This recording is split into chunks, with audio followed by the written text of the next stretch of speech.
The city has roughly around 650 miles of sewer that is cleanable, that we clean and inspect. When we come into a subdivision or an area, we generally like to send out letters about 30 days before we head that way. Gives the homeowners enough time to prepare for us coming. And usually within about 2 to 3 days of us showing up, they'll start seeing the big yellow signs. And once they see those, then they know that we're in the area.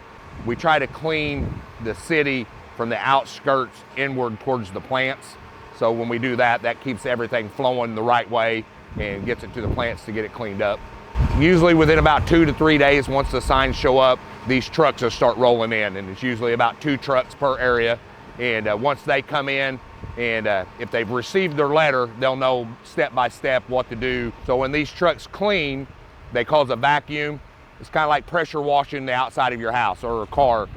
We're cleaning that sewer line, we cause a vacuum, and sometimes it'll burp loose and let that air out, and it'll come up people's laterals, and it will literally blow the water out of their toilet bowl.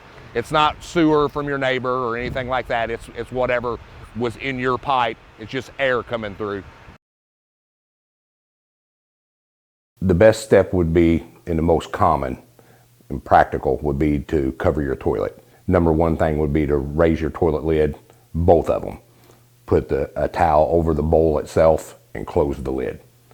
And then once that's done, then you just drape a towel around the base of the toilet, just to keep any residual that would come out of that. The towel would catch it, and it would keep all that from splashing out on the floor. If anyone has any questions or concerns about any of this, they can get a hold of us, with the phone number that's on the signs, that'll directly get them to the call center. Then they can refer them to me, and then we can go from there, and I can answer any questions they have.